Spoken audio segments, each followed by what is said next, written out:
দর্শক, ভারতের চেন্নাই এই মুহূর্তে কথা বলছেন ক্রিকেটার হান্নান সরকার। আমরা সরাসরি চলে যাচ্ছি সেখানে। হয় বা তাদের সেকেন্ড থটে নিয়ে যেতে হয়, যেটা আপনি দেখবেন সাকসেসফুলি শান্ত করতে পেরেছে।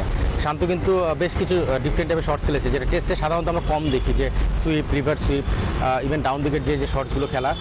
সো সেই জায়গা থেকে শান্ত সেটা খুব সাকসেসফুলি হ্যান্ডেল করেছে। কিছু প্লেয়ার ট্রাই করেছে, হয়তো সাকসেসটা পায়নি। সো আমার মনে হয় যে আসলে উইকেটে যখন এই ধরনের টার্ন করা শুরু করে, তখন কিন্তু ব্যাটসম্যান একদম ডিফেন্সিভ মনোভাব নিয়ে পুরো সময়টা উইকেটে থাকার চিন্তা করলেও সাকসেস আনা যায় না। তো সেই জায়গা থেকে এই ধরনের কিছু ব্যাটিং অ্যাপ্রোচ আমরা দেখেছি। বাট তারপরেও আমার মনে হয় যে এর চেয়েও ভালো করা সম্ভব ছিল। কিছু কিছু আউট আসলে অবশ্যই তো আমাদের ভালো লাগেনি, যেটা টেস্ট ক্রিকেটের সঙ্গে খুব ভালো যায় না। তো সেই জিনিসগুলো অবশ্যই তারা চিন্তা করছে, এবং আসলে পাকিস্তানের সঙ্গে এটা আমি মিলাতে চাচ্ছি না, কারণ পাকিস্তানের উইকেটটা ডিফারেন্ট ছিল। আপনি যদি তাদের স্পিন অ্যাটাক দেখেন, সেটা ডিফারেন্ট ছিল। পেস বোলিং অ্যাটাকটা যদি দেখেন, তারাও অনেক নতুন বলতে হবে এই আঙ্গিনায়। তো সেই জায়গা থেকে আমার মনে হয় যে ইন্ডিয়ার চ্যালেঞ্জটা বেশি ছিল, এবং ইন্ডিয়া যে চ্যালেঞ্জটা আমাদের দিয়েছে, ব্যাটসম্যানরা কিছু কিছু জায়গায় ভুল করেছে। বাট আমি শিওর যে তারা সেটা নিয়ে ওয়ার্কআউট করছে। নেক্সট ম্যাচে হয়তো তার চেয়ে বেটার কিছু করবো ইনশাল্লাহ। আনন্দ ভাই, একটু ছোট করে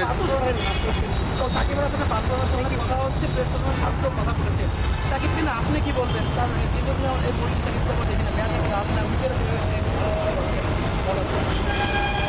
সাকিব আসলে বেস্ট প্লেয়ার আমাদের, এটা বলতেই হবে। কারণ সাকিব যদি স্বাভাবিকভাবে, এটা সবসময় আলোচনায় আসে যে সাকিব যদি বেস্ট 11-এ খেলে, টিম কম্বিনেশন সাজানোটা খুব সহজ হয় আমাদের জন্য। সেই জায়গা থেকে সাকিব এই ম্যাচেও খেলেছে, এবং সাকিবের পারফরমেন্স নিয়ে যদি অনেস্টলি আমাকে জিজ্ঞেস করেন, তার ব্যাটিংটা আমার কাছে খুব ভালো লেগেছে। আপনি যদি তার ব্যাটিংটা দেখেন, অ্যাপ্রোচ, এবং সে যেভাবে ব্যাট করেছে, অন্যান্য ব্যাটাররা যেভাবে ব্যাট করেছে, আপনি যদি কম্পেয়ার করেন সাকিবের প্রিভিয়াস ব্যাটিং এবং এই ম্যাচের ব্যাটিংটা, কিন্তু আমাদের কাছে খুব কনফিডেন্ট মনে হয়েছে।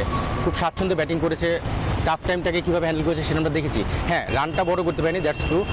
সো সেই জায়গা থেকে সাকিব অলওয়েজ আমাদের টিমের একটা ব্যালেন্সের ইম্পর্টেন্ট পার্ট। সেই জায়গা থেকে সাকিব ম্যাচ খেলছে এবং ম্যাচ খেলেছে। সো আমার মনে হয় যে সাকিবকে নিয়ে আসলে সেকেন্ড থটে যাওয়ার আগে আমাদের সবসময় চিন্তা করে নিতে হয়। সো সেই চিন্তার সময়টা আমাদের এখন রয়েছে। নেক্সট ম্যাচের আগে আমাদের সময়ও রয়েছে, আমরা দেখবো সাকিবের কী অবস্থা। কারণ আমরা জানি যে সাকিবের হাতের একটা ব্যথা নিয়ে বেশ আলোচনা হচ্ছে। এটা কিন্তু ম্যাচের আগে ছিল না, এটা অনেকেই অনেকভাবে এক্সপ্লেন করার চেষ্টা করছে। বাট আমরা ম্যাচের আগে যখন ফিজিও কনসার্ন নেই, সেখান থেকে কিন্তু আমরা 100% ক্লিয়ারেন্স নেই যে কোন প্লেয়ারের কী স্ট্যাটাস রয়েছে। সেই জায়গা থেকে সাকিব ম্যাচ খেলেছে, এবং সাকিব আসলে পুরো 100% ফিটই ছিল। সো সেই জায়গা থেকে আমার মনে হয় যে সাকিবকে নিয়ে সেকেন্ড থটের আগে আমরা অবশ্যই আরও সময় রয়েছে, সেই জায়গায় চিন্তা করবো।